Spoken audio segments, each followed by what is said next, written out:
کیا الیکشن کا ہونا ہی لازمی ہے یا الیکشن کا شفاف ہونا بھی لازمی ہے، اور اس سلسلے میں اقدامات جو اٹھانے چاہیے آپ کے خیال میں وہ نظر آ رہے ہیں آپ کو؟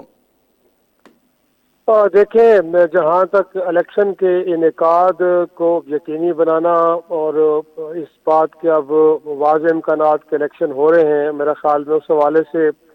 سپریم کورٹ نے کافی حد تک اپنا ایک مثبت رول ادا کیا ہے، لیکن ہم دیکھ رہے ہیں کہ اسی طرح کا مثبت کردار اس وقت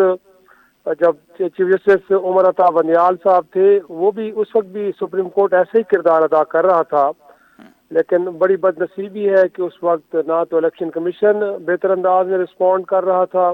اور نہ اس وقت کی جو حکومت تھی اس کی جانب سے کوئی مثبت رد عمل دیکھنے کو مل رہا تھا،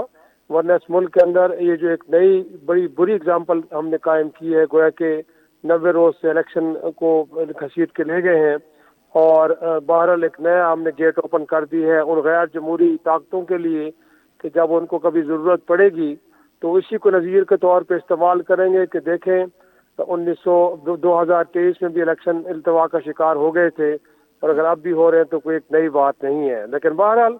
اب کی بار ہم نے دیکھا ہے کہ وہ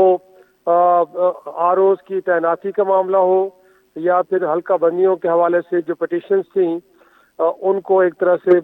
ایک ہی دن میں نمٹایا گیا سپریم کورٹ کی جانب سے، اور اب جو بلوچستان کا ہائی کورٹ کا فیصلہ تھا اس کو تو جب رد کرتے ہوئے سپریم کورٹ نے ججمنٹ دیے تو یہ واضح طور پہ کہا دیا گیا ہے کہ جب اب شیڈیول جاری ہو چکا ہے تو اس کے بعد کوئی صورت باقی نہیں رہتی کہ اب الیکشن سے متعلق کسی قسم کے کوئی اعتراضات کو سنا جائے، الیکشن کا ہونا ہی امپورٹنٹ ہے۔